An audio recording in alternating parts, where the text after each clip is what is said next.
I'm Ariella Mortwitz, the founding director of SVIVAH. We have many beautiful new faces here tonight. Thank you for being here. Please stay at the end to introduce yourself if you're up for it. I promise I won't run off. Um, Quickly about SVIVAH. SVIVAH is about revolutionizing the way that women come together in community and using Jewish community to empower women as individual change makers in our own lives and in the world, discovering and exploring the unique and beautiful Torah that comes from our lived experience, and doing all of this within a community of care. We define both Jewish and women very broadly, so if you want to be with us, we want you with us and welcome. We love, love, love that we are multi-generational and diverse in our backgrounds and our affiliations, and we come together in celebration and support of women, our strengths, our unique perspectives, and our ways of impacting the world. And I feel like that is going to be incredibly relevant to tonight's gathering. So I'm very, very excited to be with all of you. We are going to give a giant thank you to Jordan for being the magician behind the scenes making tonight happen, along with all of her fellow canines who are not fellow canines, just our extra canines, who are doing some amazing, screen show ups, which I love. Thank you also to the Covenant Foundation, who constantly encourages us to find ways to come together thoughtfully to learn with and from each other, and to the Aviv Foundation, who has been so supportive of SVIVAH from the very start. I was laughing with Jordan earlier today. In my house, there was a very strict expectation that you had to always show up with something important to say at the Seder table. So in my house, I'm the oldest kid. So for a long while, the Seder table was just like a lot of grown-ups and me. So the pressure to come up with something important to say was really real. And I spent a lot of time in my very childlike memory trying to find something interesting that someone else had to say that I could share and wow everybody with. So honestly, I got wows with whatever I said. I don't want you to think that I didn't have a supportive household. This is totally my imposter syndrome showing up, imposter phenomenon showing up that we learned about last week. But honestly, I'm really so thankful to have this minute to breathe with this idea of this year's Passover before coming to the table. And I'm really just thankful to do it together like this too, because the Haggadah asks each of us to come. Each of us, every person is obligated to see themselves as if they too had been taken out of Egypt. So each story, each version, each interpretation of the Passover story is different depending on whose story it is, because each one of us is bringing ourselves into the story as if we were there. So I am so grateful to have this chance to hear your stories. I always learn so much from all of you who share, and your stories help me think about mine.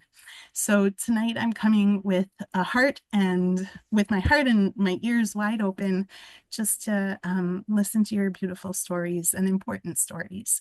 Thank you, Rabbanita Lisa Sperling, our Director of Education and Master Educator and Gatherer. I have visions of what it must be like to be around your Seder table. I'm sure they're probably a lot of fiction, but leave me to my imagination. Because you have a way of bringing out the best in our curiosity while encouraging us to bring so much of ourselves into our learning together. And it's truly just a gift to sit at this virtual Seder table with you. So thank you for inviting all of us to pull up a chair.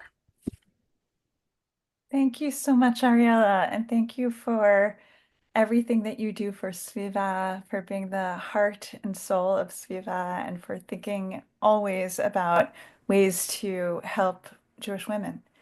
And I'm thinking about 6 years ago, I think, when we started SVIVAH, and it started pre-Pesach, pre-Passover, and I'm so happy to be on this journey with you. But before we start the journey, I'm going to just change my, okay, here we go. So I am so happy to be here with all of you, and I've been thinking a lot about what we are going to address tonight because I think that I had always thought about Passover, about Pesach, as a time when we celebrate redemption. and all the other parts, the inconvenient 400 years or 210 years of slavery and all that suffering was kind of a prelude to this great redemption that we're celebrating. And this year, I started thinking about it a little bit differently because I started thinking about the ways in which Passover, is not just about redemption. On Passover, we're told in the Haggadah, we say, it's always going to happen to us, these ups and these downs, these ups and these downs. And so I think that the message is that the rituals and the texts and the ideas of Passover are helpful for us not only when we're in a time when we can recognize redemption, but also when we're in times of difficulty, that we should be able to look at the Seder and its rituals, and it should be able to help us.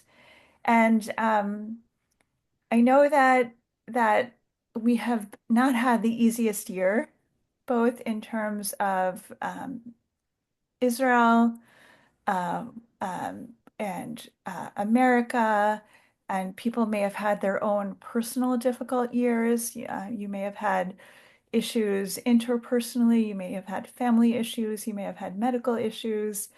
And those things take a lot out of a person. And it's really hard when you're in the middle of a time of difficulty to try to figure out what are my spiritual lifelines, right? And what are my other lifelines that I can look to?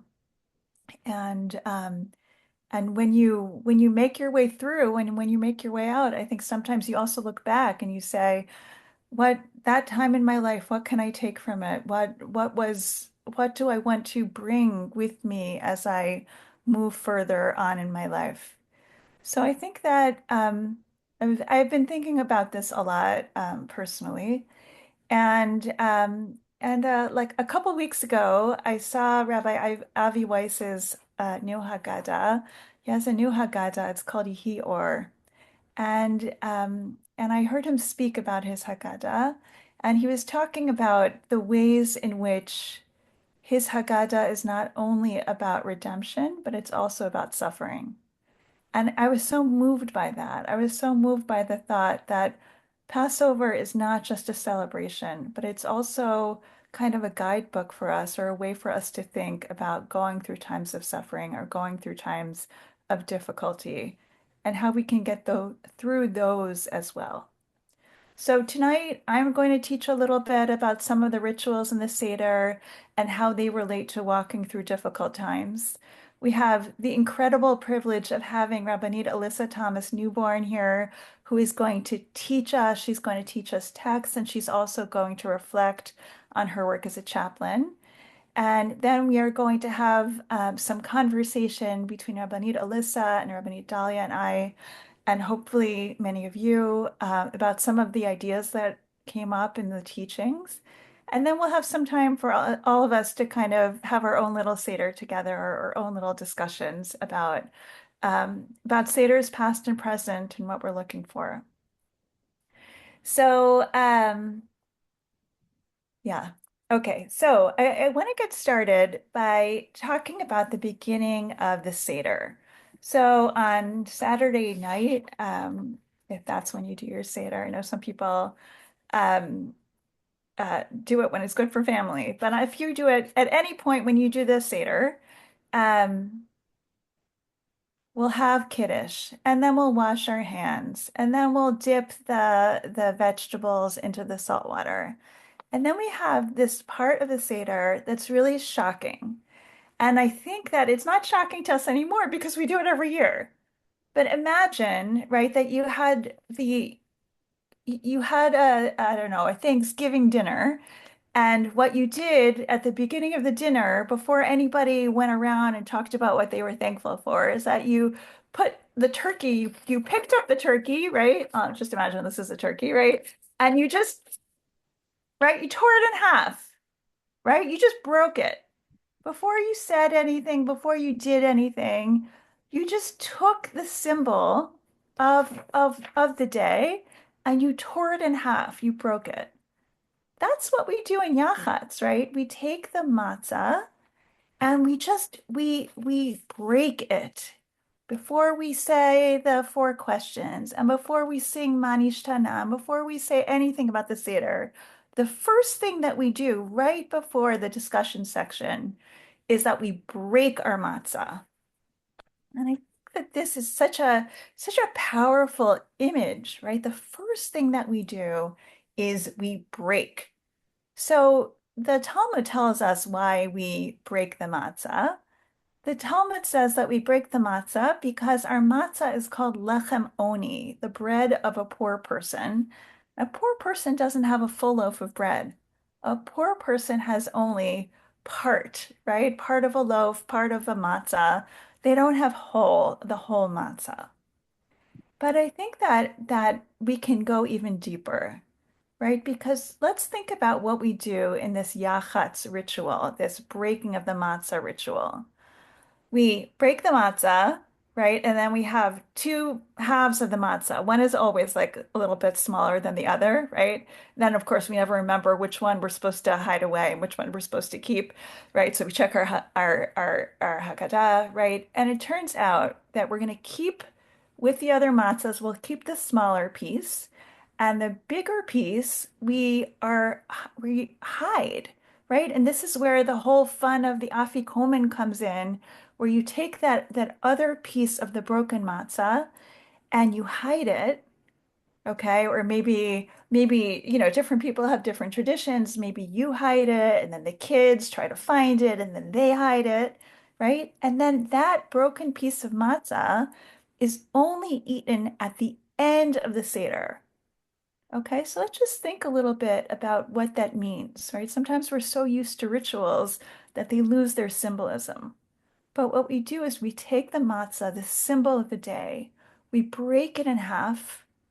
We take the smaller part, right, which is the lechem oni, the bread of our affliction.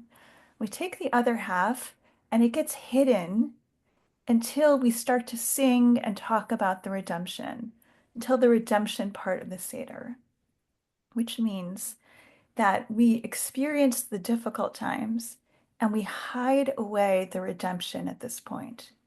Right? But the thing is that the kids are still looking, right? The next generation, the rest of the Seder, they are just looking for redemption everywhere they can find it.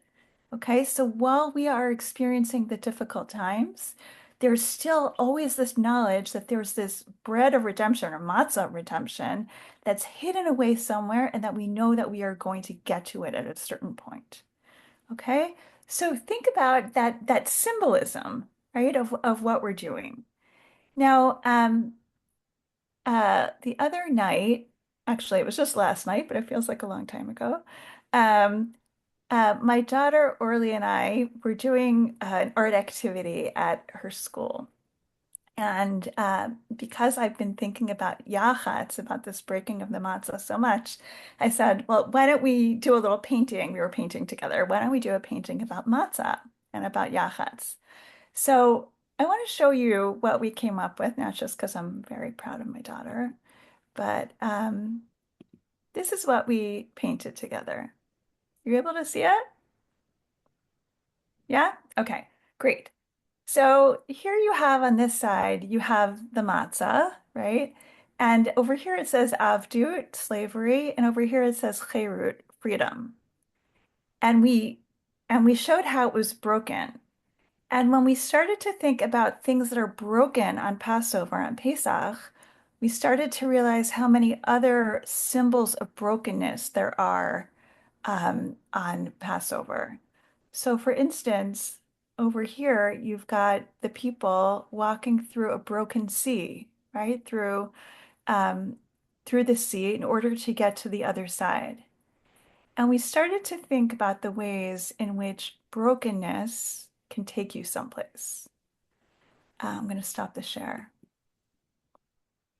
right? Because sometimes brokenness makes you feel like you're totally rooted and you can't get anywhere. And sometimes brokenness takes you someplace new. And sometimes you have to walk through the brokenness to get to the other side.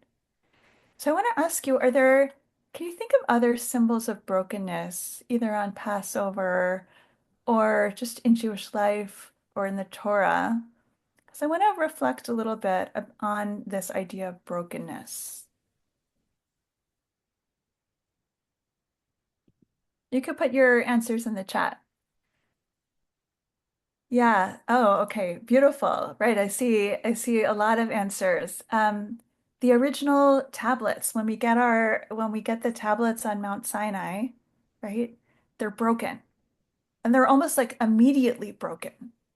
The oh wow, I didn't even think about a lot of these. The broken glass at weddings. Yes. Yes, Julie, that's how the light gets in. One of my favorite songs. Oh, the sound of the shofar, right? So we've got the tekiah, but then we've got the truah, right? The shrim, right? We've got brokenness in the shofar, right? The smashing of the tablets, um, the Liberty Bell, yeah, amazing. Um, oh yeah, there's a part of the house, right? When you build a house, you keep it a little bit broken, you keep it a little bit undone. The Talmud tells us keep like a small part of your house undone so you can remember the destruction of the temple. Um, yeah, broken hearts. Yeah. Oh, diaspora. Wow, interesting, right? The ways that the Jewish people are themselves broken up into so many different places. Yes, if only I could pronounce that word, kintsugi, Jordan, help me out. Yes, right. But the ways that they take broken things and they put them back together, and that itself is the art. Oh, wow, tearing our clothing in mourning, the matzah itself. Right. We talk about minha, meitzar, and halal. In fact, our halal, our that we say on Seder night, the Thanksgiving that we say on Seder night is itself broken up in on Seder night. So even when we are singing about redemption, that itself is broken. Wow, yes, broken hearts, broken families, broken bodies. Yes, there are a lot of things that are broken in this world. Oh, tearing a piece of the challah. Yeah, right. And so you see how um, innate in Jewish practice and Jewish ritual this idea of brokenness is. But often the brokenness, right, is because if nothing was disrupted, then there would be no story to tell. You know, in some ways, even the fact that on Pesach night we induce questions, like we try to get the children to ask questions, in some ways is a breaking up of the story, right? It creates holes within the story that then can be filled up with answers that we give, right? So, so brokenness can be a way, and it's hard to remember when one is feeling broken, right? But brokenness could also be a source of something new coming forward. I heard a beautiful talk that on Shabbat in the prayer of Lecha Dodi, we say Hitna'ari me'afar kumi, get up from the dust. And I think it was actually the Pachad Yitzchak that Rabbi Eliezer will talk about him, says, why get up from the dust, right? Sometimes you feel like you're so far down, you're in the dust, and and and at that point you have to remember that the original Adam was created from the dust. And sometimes the only way to re-enliven oneself is to be in the dust and then to try to find some way to create something new, to create oneself anew. Um, okay, I'm going to see if I could do this. I tried to use sheets this time. Hold on. Um, just 1 minute. These, these are my, no, this is the random show. This is not it, but this is it. Yes. Okay. So this is the yachatz. This is the breaking of the matzah. And immediately after we do the yachatz, we go to the magid, okay, to the part of the Seder where we tell the story. And what we do is we say, Ha lachma anya, this, right, this broken matzah, okay, right, the middle matzah, the middle broken matzah is displayed to everybody. We say, this is the bread of oppression that our fathers and mothers ate in the land of Egypt. And immediately, right, even though we are still rooted in this really tough time, we are thinking about the bread of affliction. We immediately say the next few lines. We say, let all who are hungry come in and eat. Let all who are in need come and join us for Pesach. And I think that that is one of the keys of what it means to be in a difficult time in Judaism and try to find your way out, which is, we talked about it on Purim when Esther says, go and gather all the Jews and let them fast with me. The first thing that it seems that we're doing is we reach out, right? We reach out and we say, I know I can't do it alone, right? But I'm inviting others to come and join me. And I feel like I don't have very much in me right now. But whatever I've got in me, I would like to share with others. And then finally, the hope. Now we are here next year in the land of Israel. Now we are slaves. Next year we shall be free.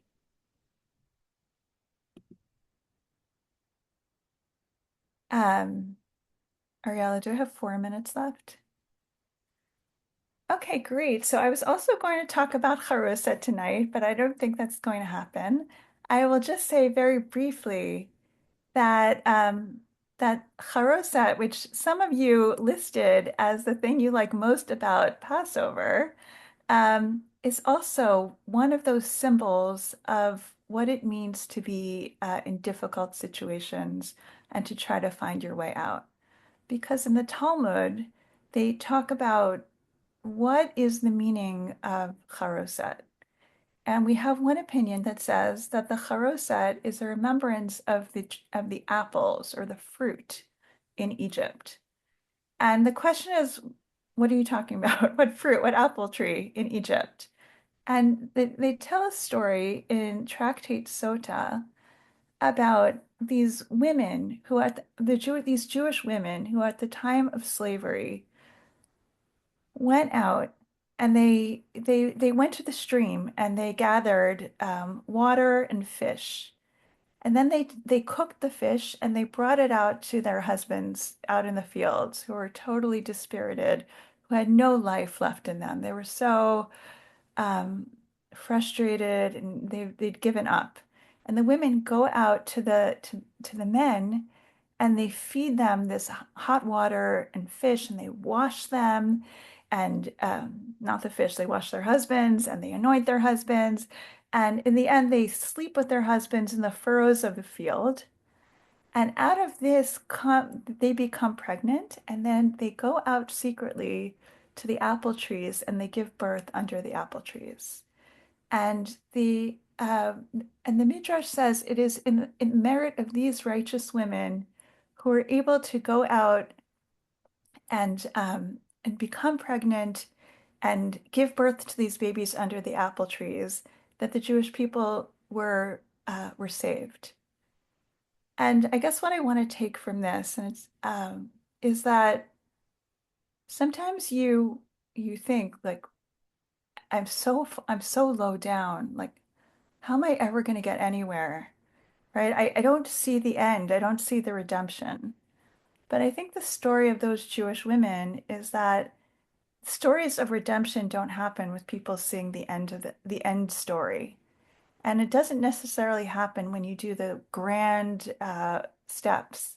Sometimes it's just going over to the stream and getting the water and the fish. And sometimes it's just taking the next step and taking the fish and bringing it to the person you love and trying to tend to them and help them, right? And sometimes it's just taking those next steps because you know those next steps are the right steps, even though you don't know where it's going to take you. So I think that I'm really excited to hear what Rabbanit Alyssa has to say about this, and I'm excited about our conversations later. But I guess I kind of want to leave you with this feeling that even if you are approaching Passover this year and you're feeling like, how am I going to celebrate redemption when I'm just in this low place? I think that Passover speaks to you as well. I think Pesach has something to say to you through the matzah, through the breaking of the matzah to say we are living in a broken world, right? But then we just need to take those little steps, right? We've got 15 steps in the Seder ritual. We've got the women taking the small steps. Sometimes just taking those small steps can lead you someplace. Sometimes knowing that redemption is hidden, but it's there is helpful. Sometimes just reaching out to see the people who can share what you're going through with you is helpful. And sometimes saying, as much as I can, maybe I can help somebody else can also lead to the way to redemption. So, I'm excited to continue this conversation later. Rabbanit Alyssa Thomas Newborn, I'm so happy that you are here with us. Thank you for being with us. You can see Rabbanit Alyssa's bio over here. I just want to highlight that she is the Rabbanit at Congregation Netivot Shalom in Teaneck, New Jersey, and she's a board certified chaplain and staff chaplain at New York Presbyterian Columbia University Irving Medical Center. And she's the president of Neshama, the Association of Jewish Chaplains. You can see the rest of her bio, but I also want to say that Rabbanit Alyssa just came out with her new book, which is called Shabbat Guidebook for Parents, Halacha of Caring for Infants, Toddlers, and Young Children on Shabbat and Holidays. Thank you for being with us. Thank you so much for having me. I'm very grateful to SVIVAH for making this possible, and of course to Rabbanit Aliza, who just gave us such tremendous Torah. I just feel very inspired and seen by the words you just shared. And Rabbanit Dalia, I'm so excited that we're going to be part of this conversation shortly. Of course, Ariel for making this possible, and to Jordan as well. It already feels like such a very special evening together, and women of all different backgrounds of Judaism coming together to learn in preparation for Pesach feels like a very enriching beginning of this holiday, especially when this holiday is often extremely stressful. So it's really nice to be together. So, as Rabbanit Aliza beautifully said, we are focusing now on our story as one that starts with suffering and builds to redemption. And sometimes that's even cyclical. So, what we're going to do just in the few minutes with me is look at two different sources, two different Makorot that give, I think, insight into why we tell the story the way that we do. I'm also going to include some questions that you can reflect on for yourself or even bring to your Seder to have as part of the discussion, just to really deepen why is it that we tell the story the way that we do. So I'll just share with you as a chaplain, and I'm grateful. I know there's some people from NAJC here too.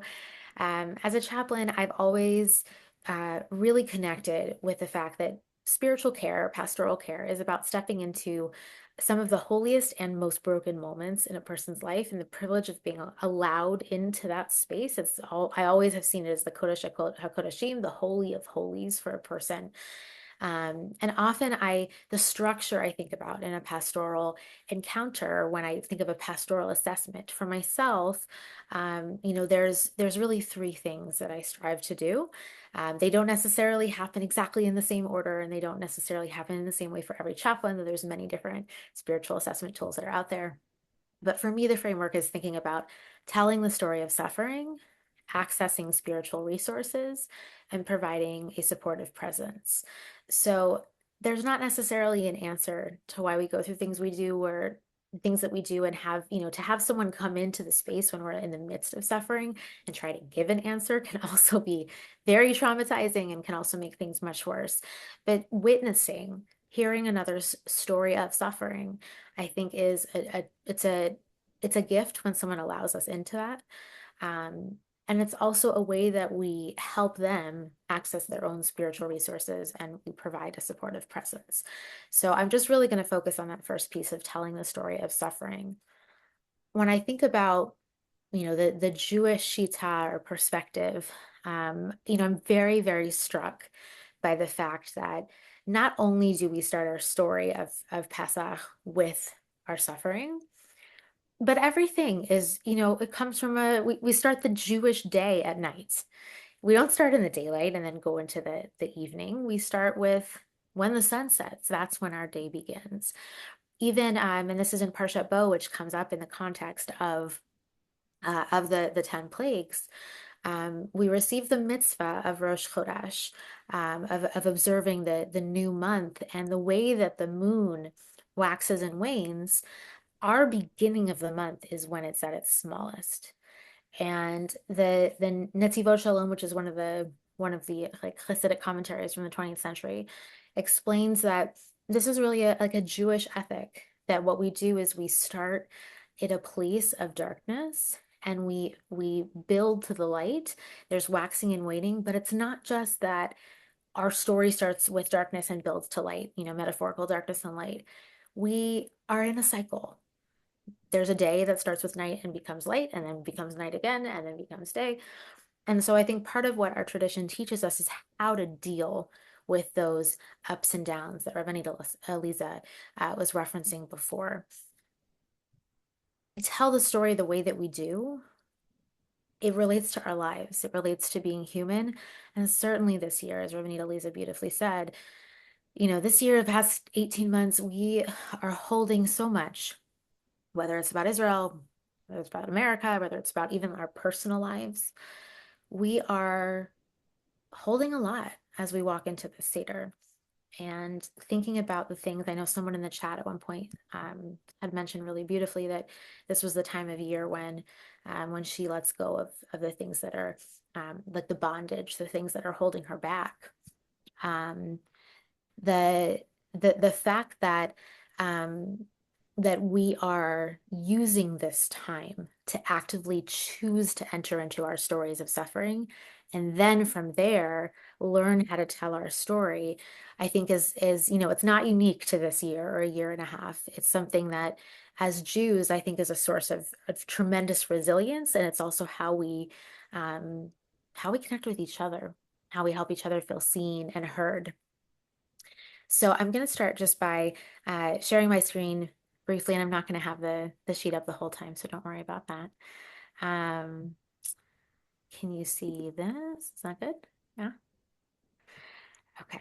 So I'm just going to share briefly. Again, it's just two sources. But the first is from Pachad Yitzchak, which is Rav Yitzchak HerTorah. He was a 20th century rabbi who, I know Rabbanit Eliza already mentioned. And he writes, I think, this beautiful reflection that I come back to all the time in my pastoral care about why we start the story the way that we do. And specifically, let me just make sure it's, yes, Rav Yitzchak HerTorah, 20th century.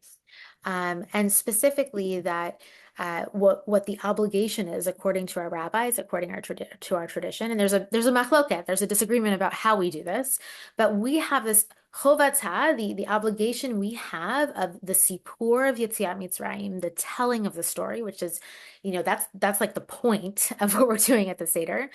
The obligation we have is lehatchil bignu to l'sayem b'shevach. We are supposed to start our story from a place of disgrace and then conclude with praise. That's our process. So if you think practically in the Seder, and this is really the discussion amongst the rabbis, well, so does that mean that we start with avadim hayinu, that we were once slaves, mitchila ovdei avodah zara, that from the beginning we were idol worshippers? Is it really about the fact that others enslaved us, or is it more about the things that we did wrong that we feel disgrace about in terms of idolatry, God forbid? But then at the end of the Seder we have this Hallel, and yes, it's that half Hallel it's mentioned, but the experience of praise and of thanksgiving and of joy, of redemption, of even Lashana Haba, that in the future there will be even more redemption. Our story and our experience on Pesach is the process of going from Gnut, this like disgrace or narrowness, into this Shavach, this praise and abundance. Says Pachad Yitzchak, the obligation is only fulfilled, or is it fulfilled in its most core way, when we go from Ikara Chashucha the Hadzar Nehura, that we go from this place of of darkness and then returning to life, returning to light. And that is described it is described specifically as a shlemut, a wholeness, like shalom, shlemut, peace, complete wholeness. Shetzamcha, that is growing, mitoch hachisaron, that is growing out of that which is lacking. And this is really the part that I want to focus on. The idea that our wholeness comes from the experience of growing from that which is lacking. For me, I always think of like the missing piece story, if you are familiar with Shel Silverstein, the experience of, am I looking for something else to fulfill me externally? Or am I finding a way? There's the missing piece meets the big O, which is the follow-up story for those who are into it like I am. Where maybe actually the way that we become whole is by embracing the brokenness. Just thinking again about the examples that Rabbanita Lisa and everyone else in the chat gave. So what I want to give in terms of a question, and this is a takeaway again that you can bring to your Seder, is asking ourselves this year, with all we are living, how can I tell my story as a wholeness that grows out of that which is lacking? How are you going to see yourself at the Seder becoming whole in the process of facing or encountering or sitting with or holding, not trying to fix, but being present to that lacking? I think, the mention before of like the imperfection, someone had mentioned in the chat, as someone who grew up really like perfectionistic, I've really had to learn that beauty of imperfection. And especially when the perfectionism is working for you or for me, but then at some point it doesn't, being able to say, how am I whole even in my brokenness? So I want to encourage you to think about that for yourself. Feel free to throw into the chat. If you have any responses to that, if you feel comfortable sharing. But again, this year in particular, how can I tell my story as something that is a shlemut, a wholeness that is growing, it's flourishing, it's blossoming out of something that is chisaron, of something that is lacking. I also wonder, and I would just offer this to reflect on, when we sit ki'iluhu, as if we are the people who are leaving Egypt at the Seder table, do you know the ending of the story? Maybe when I come to the table, I don't know how it's going to end. Or maybe specifically because I know how the story ends as the reader in 2025, my suffering feels different. So, even just giving ourselves that permission to explore, who are we at this table? Are we people who know how the story ends, or are we people who are in media res? We're in the middle of everything. We don't know what's going to happen next. And we're yearning and we're in pain, which might actually be, I think certainly when I think about spiritual care, oftentimes where we are in our lives. I just added here that part of answering this question for ourselves requires that we somehow define our own darkness, as well as defining our own redemption, which it's one thing to read it in a Haggadah of like, oh, of course, it's redemption from Egypt. Oh, of course, suffering was slavery. But what does that mean to you? What does that mean to me as Alyssa, or as a Jew in 2025, whose world has always been one way or has changed drastically in other ways? I think defining those terms for ourselves, that's the point of Ki'iluhu, of telling our stories in the way that we do at the Seder table. And maybe, I mean, depending on how bold everyone is at your Seder, maybe people get to share how they define their terms of their suffering, their genut and their shavach, their praise, their redemption. So the other source that I want to highlight, and I know we're going to have an opportunity to process this a little further, is from Eish Kodesh. So I didn't do this intentionally, but I think maybe it happens to be what I'm often drawn to. Eish Kodesh is the Warsaw Ghetto Rebbe, Rebbe Kalanamis Kamish Shapira. Both Eish Kodesh and Pachad Yitzchak are 20th century rabbis who lived through the time period of the Holocaust. So there are people who were familiar, if not faced directly, some of the darkest moments in our people's history, and who before October 7th, perhaps we were not able to understand, or we thought of as something in the past that, never again would happen. But I do think that it's meaningful to step into the voices and the time of the people who are sharing their Torah, because sometimes that's part of how they're sharing their Torah and where their wisdom is coming from. So I didn't include the Hebrew here. This is just the English. But it says here that Pesach is a time of salvation and redemption. Passover is, of course, as Rabbanit Eliza said beautifully, this is a time where we're thinking about when we became a people, when we were born, going through the birth canal of the splitting of the sea, when we became us. But that salvation, says Eish Kodesh, is potential. It's not actualized yet. So what we do is through the Seder, we reveal that redemption. It doesn't happen without us. It doesn't happen without us telling the story. And so that is why Eish Kodesh says we're asked to ask questions.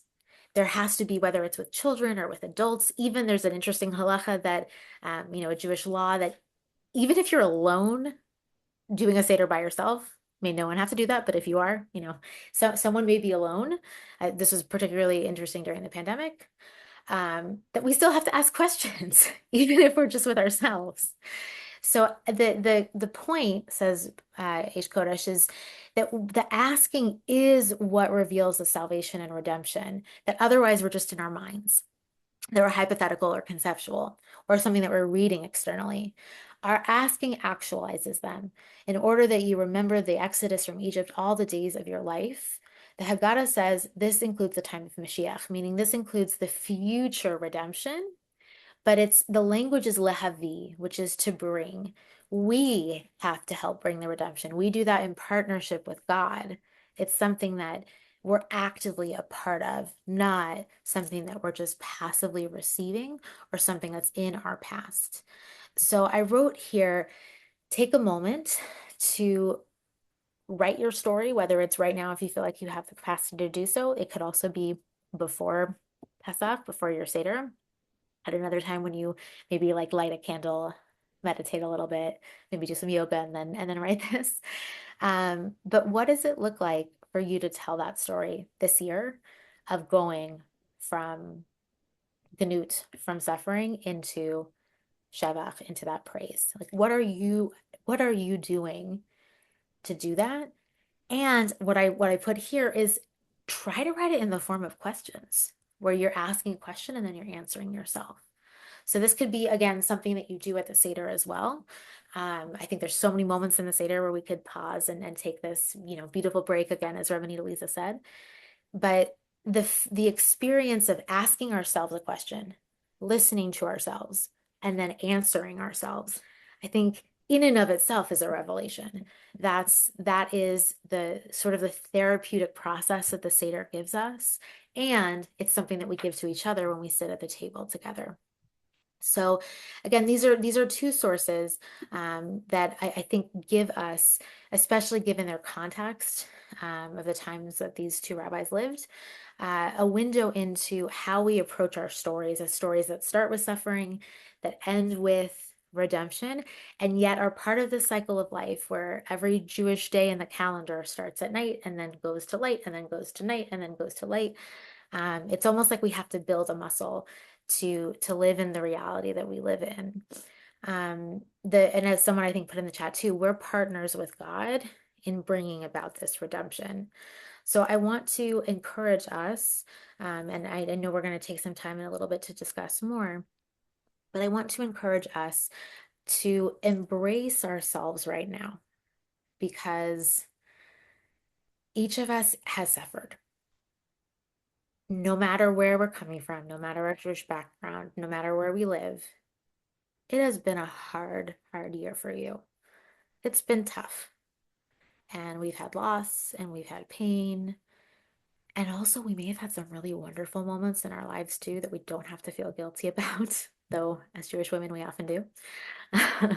There may have been moments that were really beautiful too, that were part of your story and that were connected even to those moments of loss.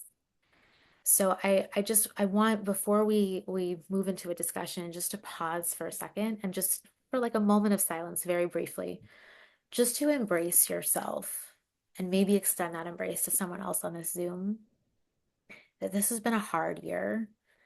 And as you approach the Seder table, you're actively revealing the redemption for yourself and for all of Israel, and God willing, also for the whole world. So just pause for a moment to just invite yourself to embrace yourself and appreciate that you've made it to this moment, that you showed up right now, that you're still here and haven't logged off. But if you logged off, that's totally fine, and you can listen to the recording. There's no judgment, as Ariel said. Just invite yourself to embrace yourself.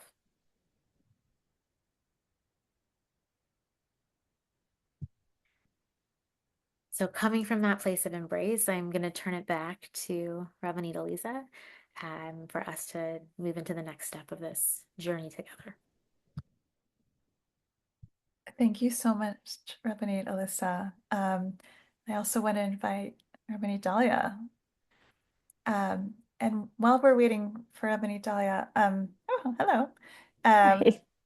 If it's okay, I just wanted to ask if you could give us kind of an example of what you were talking about. It was so beautiful. I'm sure that you have so many interactions with patients where you kind of take them through something like this. Can you explain to us how that works and this the wholeness that comes from the lacking? Of course. So I'll say, and this is something I resonate with in myself too. I've definitely had the privilege of sitting with many, many people who are just feeling ultimately like shattered and don't see a way out. And sometimes the act of telling the story to someone else, even a complete stranger who comes from a completely different world, just being heard, that in and of itself begins to reveal the redemption. And so I think, certainly for the chaplains who are with us tonight, but I'll just say, like, maybe you've received chaplaincy before, maybe you've had a friend who's been there for you when you really needed it. Feeling that we're heard without judgment, without someone trying to fix, because that's also like a very natural human impulse. Like, I love you, I want to try to make this better for you. But the fact that the Seder says, this is something to listen to. Like, let's not fix it first. Let's be in it. I think is in and of itself very therapeutic. So, if you think of, for example, a person who is in the middle of, God forbid, like a psychiatric crisis, and is really having a hard time feeling like themselves and finding themselves, feeling loss of who they were and who they are, or someone who has had, a terrible medical diagnosis and is processing the loss of self that they were before they got the diagnosis, and now is trying to envision what the future is, especially if that future doesn't come with the promise of complete healing. And so I think being able to tell that story of suffering and have it be acknowledged and held and cherished, and also to then begin to reflect on, where do I get my sources of meaning in this? How do I access my own spiritual resources, and what do I need for my own support? That, I think, is certainly within the framework of spiritual care. A lot of the holy work of, as I mentioned, telling the story of suffering. Oh, thank you. I mean, as I'm listening to you, I'm just thinking about how, sometimes our first instinct is that the wholeness that we're looking for is the life we had before, right? And what I hear you saying is that it's maybe growing into something else that is actually the wholeness that the person is going to grow into. Oh, thank you.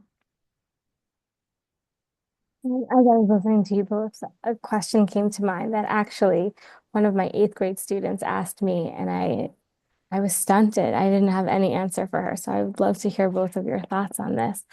You both spoke so beautifully about this trajectory from brokenness and to redemption. And Aliza, you spoke about the hiding of the redemption, that we eventually will find it. And Robin and Alyssa, you started with, like, even the days start with darkness, and we start from this place and go to a place of redemption. And what my student asked me was, how do we say every year in the Halach Ma'anya, in the opening prayer, this idea of now we're slaves and next year we're free?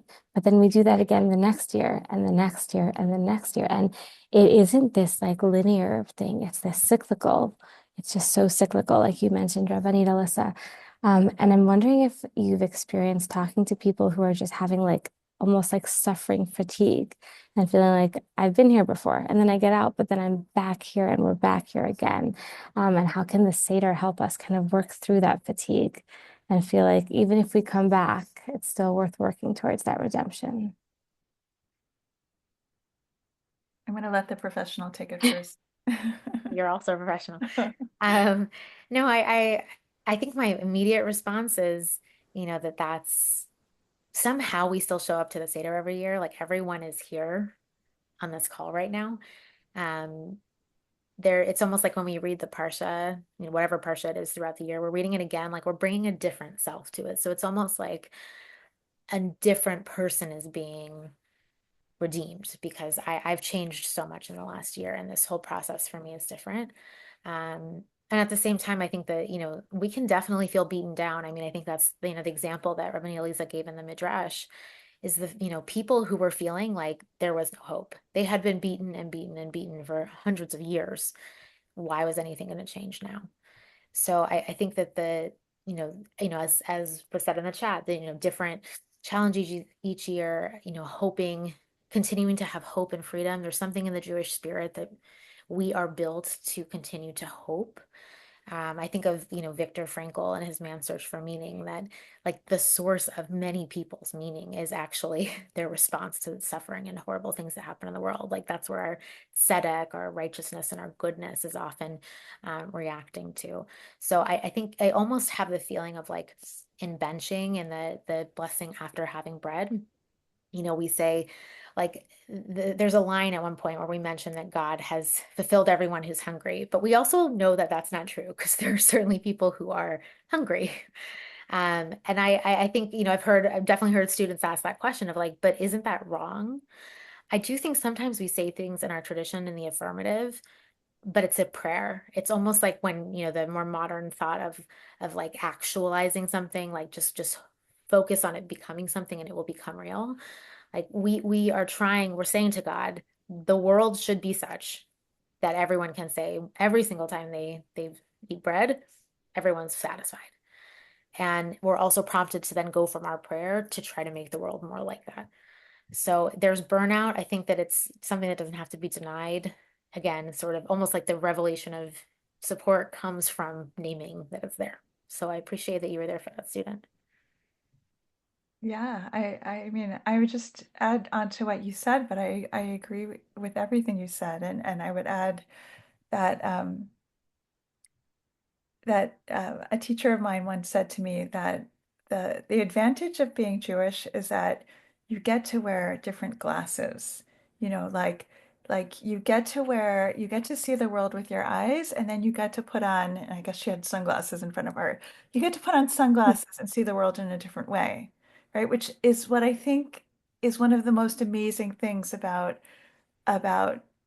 being Jewish is that I can read the newspaper. If I just read the newspaper, it would break my heart, right? Reading already it breaks my heart. But if I didn't have the sunglasses, right, like the other glasses in which to see that there is a vision of an ideal world, I don't know how I would be able to read the newspaper at all, right? So I think that part of what it's saying is, yeah, we live in this world that can be really hard, but we actually know that's not that all it could be. It could be much better. And we have that ideal in front of us, and now we just have to try to get ourselves there, which is not easy. I wonder if that's also part of why we like go through the experience of the Seder. Like you were saying at the beginning of like we start with the suffering to remind ourselves that we are not the first people to suffer, right? Like Rabbi Alyssa, you brought in like the rabbi and the Warsaw Ghetto, and people have gone through times of suffering and things change and things shift. And we do move to a place of greater redemption. And so by going through that process with the Seder, we can say if it happened to them, and it can happen for us as well. right? Like that's the perennial Jewish story. Yeah. You know, people joke like, you know, but it's like Behishamda, you know, people were persecuting the Jews, you know, Mhm. and every holiday is somehow about that in some way. Um, and yet at the same time that there is something like Hanukkah, Purim, telling the story of existential threat, and somehow whether it's through faith or through our perseverance, resilience, divine intervention, our own intervention, that's a really big part of our story as Jews. Yeah, and I think, I mean, I'll just put in a plug for why one reason I love SVIVAH so much, which is that I think it's impossible to do this alone. You know, like it's so hard when you read every generation, you're just so exhausted already, right? Like, really I have to go through this again, or, you know, and but the thing is that when you feel isolated, you just feel like you have no strength. But when you somehow can find a way to be with other people who also share the dream of what the world could look like, then at least you have people to rely on, to to somehow get to the place you want to get to. There's a Gemara that, you know, I know many of us love and are connected to. I'll just say, like, for me, it's one of those, especially as a chaplain, that I go back to often. And if you don't know it, there's zero judgment that you don't know it. There's a Gemara about how a bunch of different rabbis are debating or discussing the meaning of Yisurin Shel Ahava, suffering that comes from God's love. So God's like, I love you so much, I'm going to give you some pain. Think of like Abraham or something, or Abraham. And so they're having this debate back and forth. You know, do we love the suffering that God gives us, or you know, is it something we're fortunate for? Then what's so interesting is that the text shifts into describing each of these rabbis' experience with suffering, and each of them is like, I don't want it. You know, so on the one hand, it's, you know, in theory, intellectually, it's so nice that, you know, maybe God give suffering to the people who are most beloved because God wants those people's prayers, in theory, hypothetically. But then when those people actually experience it, they're like, I don't want the reward for the suffering. I don't want this. This isn't what I need. And yet in that context, what's also taught is how a certain rabbi would put his hand out to each of them and help lift them up. Like, give me your hand. I'm going to help you through this. And then probably most profoundly, that rabbi gets sick. And it says, you know, the prisoner can't set himself free from jail. We need each other, just as Ramani Elisa said. We have to be part of a community.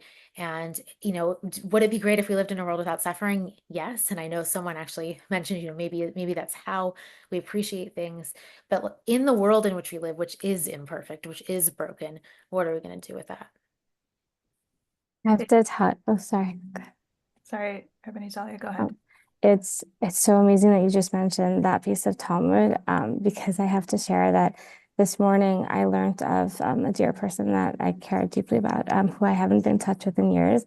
And I found out that she passed away, and her funeral was this morning. And it was on Zoom because I live in a different state than her. But her name is Miriam, and she was named Miriam because she was born at Passover time. And she's the first person who ever taught me that piece of Talmud. And then at her funeral, somebody shared that piece of Talmud about her story. And now you just shared it here. And that's like exactly what you were saying before, Lisa, about like we need to do this together. It's like the chain is passing from one person to another, and we lift each other up, as it says in that piece of Talmud, by being together. So thank you for mentioning that. Okay, thank you, Ebony Dahlia, and thank you, Ebony Alyssa, and the soul of your friend Miriam should get a lot of pleasure from the Torah that you just shared in her memory. Um, okay. Okay, now I think we are going to have the chance for all of us to kind of talk to each other. So I want to invite Jordan to please come and tell us about this next piece of our evening. Hi, thank you so much for all of that. And what a great transition from all of us needing to be together. And here we are, we're doing this together. So I wanted to address right before I introduce what we're doing that Passover really intimidates me. I grew up in an interfaith family, and we had lovely Passover Seders that took about 4 minutes. And we ate matzo ball soup, and we had Easter eggs on our Seder plate. Our shank bone was a piece of cardboard that just had bone on it. And it was great. I had amazing memories. And when I got to college, a friend of mine said, "Well, are you going to keep kosher for Passover?" And I said, I don't really know. I don't really know how to do that." And he said, "Well, if you want to consider yourself Jewish at all, that's like the only, like, you have to do it." And I found it so overwhelming that it kind of stepped me back a little bit from Passover. So I'm taking some of that experience and some of that pain into a chance for us to get into small groups and to chat a little bit. And I want to say that this is a safe space. So no matter your comfort level or past experiences with Passover, you are welcome here. You are welcome in all of our programming. We wanted to make a space for just existing together. So we're going to break into smaller groups. And I know that's scary, but just stay with me, just breathe. We're going to be okay. We're going to be able to hear each other. We're going to be able to see each other. I'm going to drop these 4 different questions into the chat. We'll share them again, but I'm going to ask that we take an opportunity in our small groups to choose one of these questions and answer it from your own experiences. I encourage you to think about stepping forward and stepping back. If you're a person who in Zoom settings or group settings really doesn't like to speak, doesn't say a lot, I want you to push yourself and try to be part of the conversation. And if you find yourself always being the one that starts the conversation and asks the follow-up questions, just take a step back and make space for someone else to take that time. So remember, if you've never been to a Seder before, that is okay. If you don't have traditions, that's okay. You're going to find a place in our community here and in this larger community and in these small groups. So let's explore our connections and feelings with the following 4 questions. They're on your screen right now. I put them in there, so in the chat. So is there someone from present or past that you wish you could invite to your Seder table or your table in general? Is there a particular song or text from the Haggadah that is particularly resonant for you? What's your favorite? What are you singing every year? Dainu, that would have been enough. Share something that you're grateful for and something that you've had enough of. And finally, Elijah's cup. What good news are you hoping Elijah the prophet will bring this year?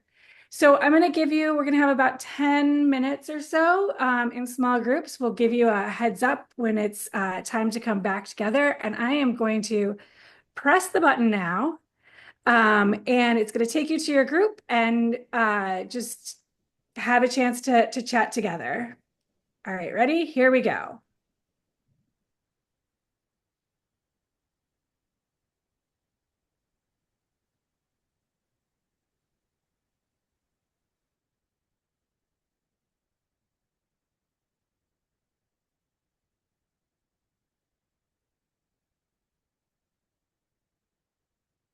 You all should have gotten an invitation to join, so go ahead and click follow into that group.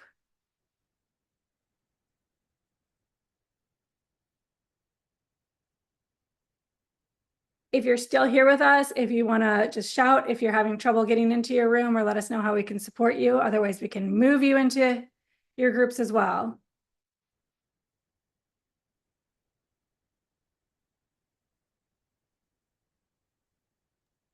The best, Jordan. That was an awesome streaming. Thank you. Thank you. Now I'm going to figure out where I go. Yeah, there's still a few of us sitting here. I will hold this space for anybody that wants to be a part of it. Or you can head over to your group.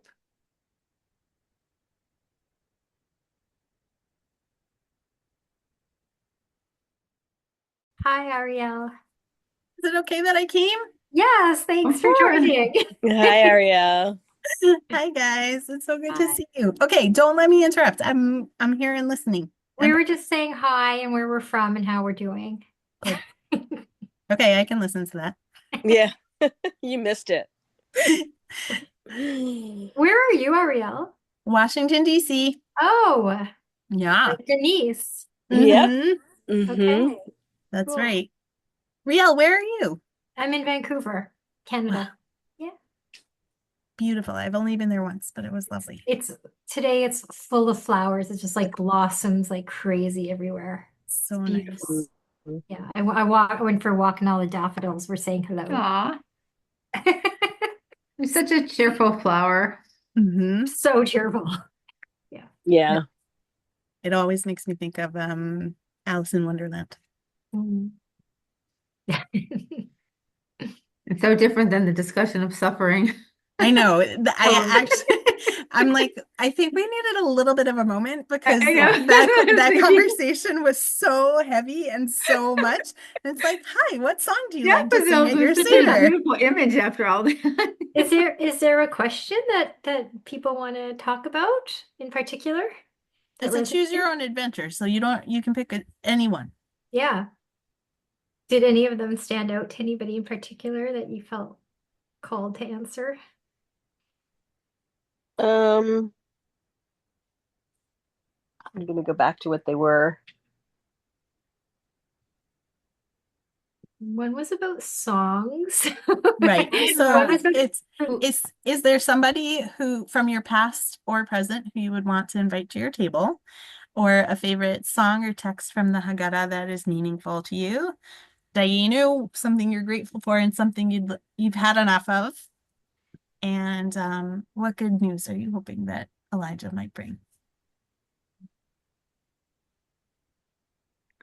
I feel like I've had enough of the feeling that I get of the fear and the incredible deep sadness of everything we talk about, earlier in the year. Just the way the world is reacting to what's happened to us and to Israelis. And I'm really had enough of that feeling that I've had most of the last year and a half. Yeah. It's just been so horrific. And I stayed there so long, too. So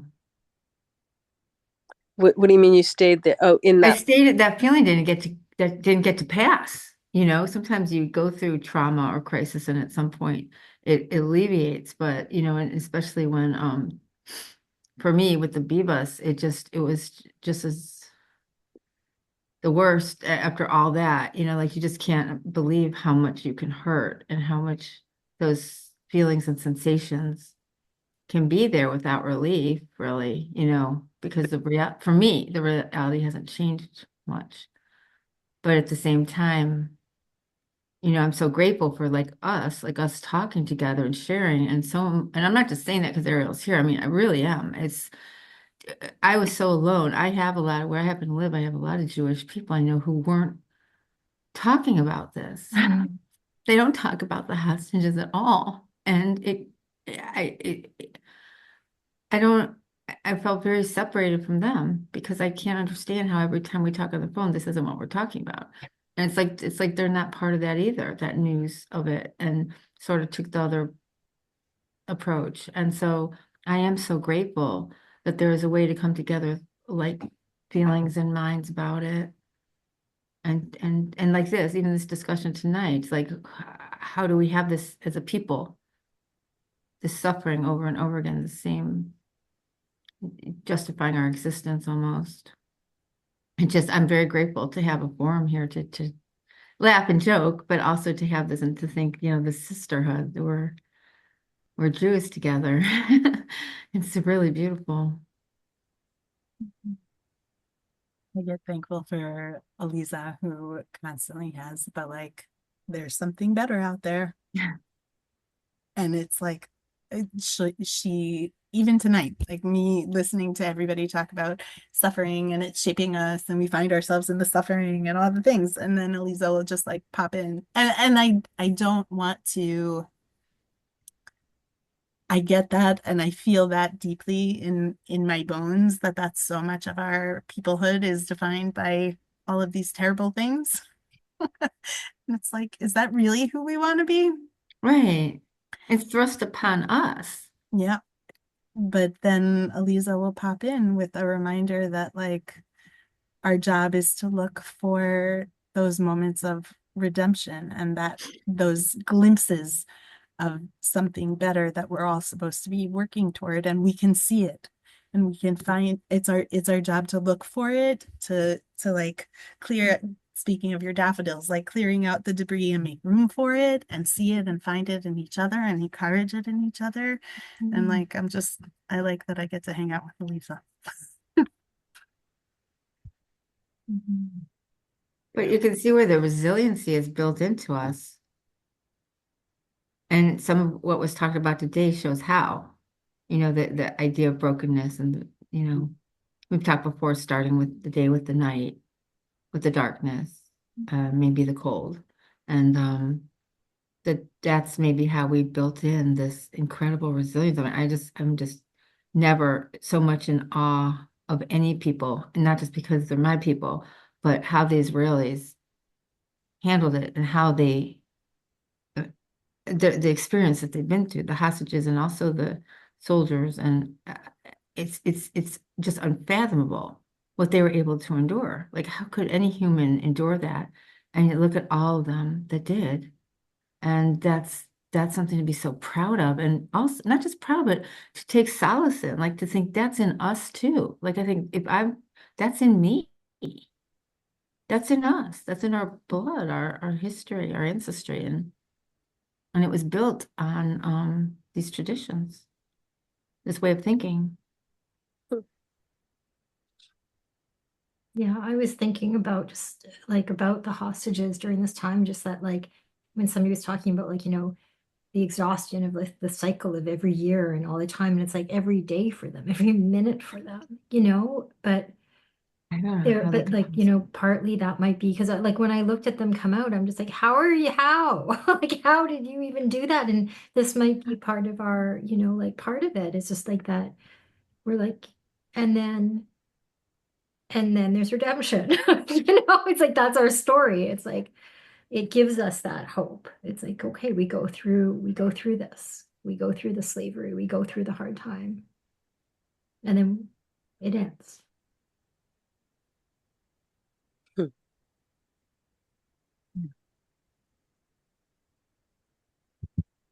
Well, my Diana is anti-Semitism because I've had enough.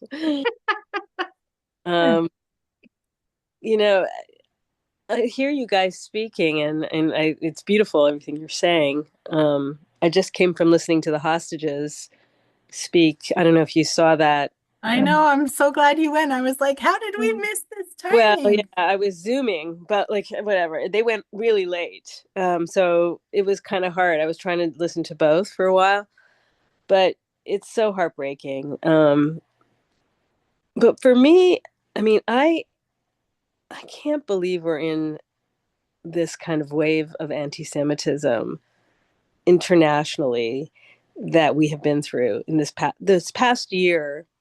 Has been the intensification of that and the unleashing of that is something that many of us who grew up in North America with parents who came from Europe, thought was something that was from the past, like was never going to come back. I never took it seriously that this could really be the case. And it's kind of strange to me that as we're speaking and we're talking about this Seder, this like this year, maybe last year as well, was the first time where we're thinking about our own redemption. Like it's always been something that when well, Jews in the past experienced hard times, but it's not like what we're going through. Yes, the Soviet Jewry, and yes, I'm not saying that we don't as individuals have struggles and even as communities, but not as a people the way we are right now. And so my Diana is, it's time for anti-Semitism to be ended. Like that as a thing. So I know that's unrealistic, but that's what I wish for. And and so and what I'm grateful for is um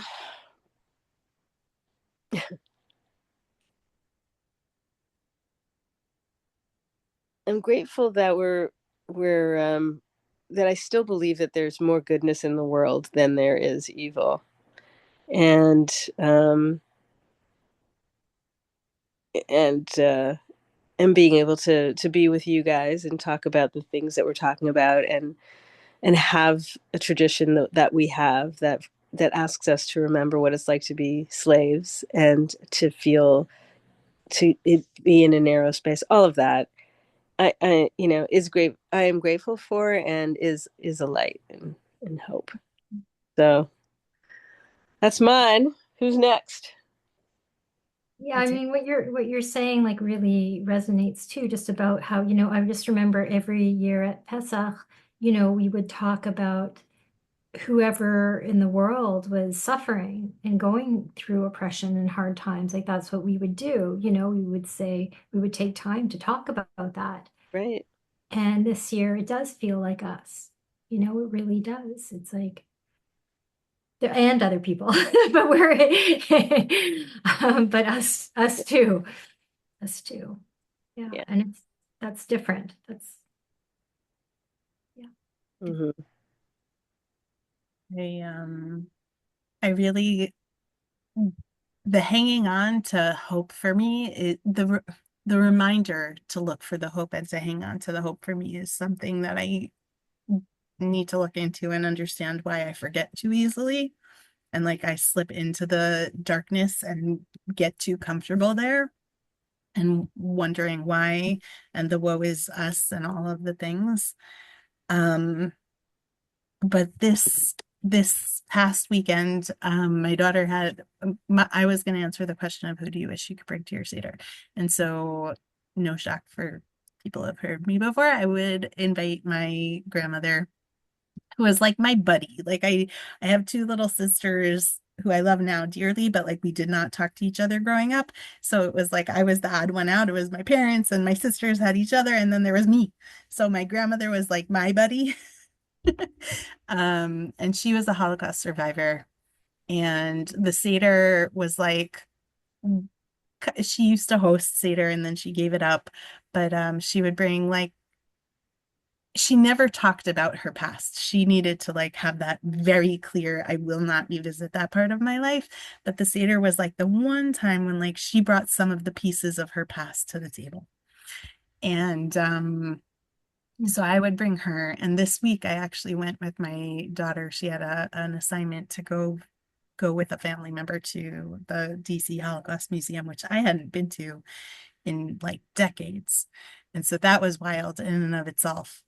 But I spent time in their research center looking for family members and stuff like that. And I literally have like on my desk, I have like my grandfather's exit pass from Dachau, and like crazy, like Wow.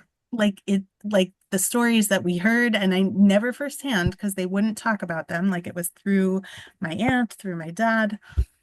And I sat at a Seder table with my grandmother, who was surrounded by family after having a piece of paper that let her in and out of Auschwitz.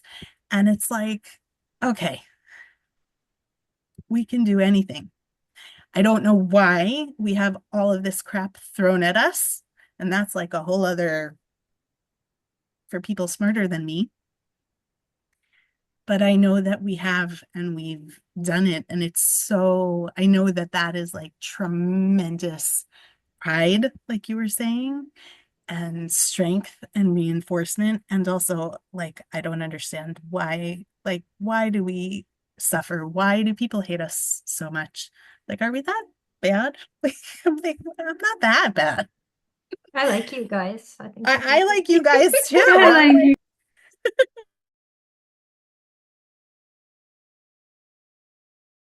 Oh, I have to take myself off mute. Okay, that's officially like the best part of everything. And I want to go back into all the breakout rooms and also like play musical chairs and just go around to everybody. That was so amazing. I'm going to publicly say thank you to the people in my breakout room because we didn't get to say goodbye and thank you. But thank you so much for what you shared. And I'm grateful for the chance to like have a little mini Seder table experience with all of you. And really just grateful to everybody to sit down and have a minute to breathe and walk into the walk into Pesach not from a place of like frantic and crazy, but actually having room to really think and feel and process some of the things that like are coming with I'll speak in first person, with me to the Seder this year. And I am just so grateful to all of you for coming so openly. This was a big conversation with a lot. And it's amazing to see and be in a room full of people who are all holding so much, and to have a place to really talk it through together and think it through together. And I'm benefiting tremendously from all of the perspective that each one of you shared. So thank you so much to Lisa and Rabbanit Alyssa and Dahlia and Jordan and each and every one of you. Really just thank you. It's weird to be like, hi, we won't see you until after Passover, but then I remember we still have Monday's Ogen session if you guys want to come. We have our session with Nama Sadan on Monday at noon, just for a half an hour, noon Eastern time, to just like anchor our week. So if you're looking for like a very short opportunity to just like take a second again to kind of breathe and focus with Nama, we would love to have you. And we have a lot more plans for after Passover, but really I cannot think that far ahead right now, so I will not bother you with any of it until afterward. But we do keep trying very hard to find ways to stay connected in spaces like this that are so precious to me. I know I'm biased, but I'm assuming that if anybody is still here, you also feel the same way, that it's like really just so nice to connect with people who think and feel and share so beautifully. This community is something very, very precious.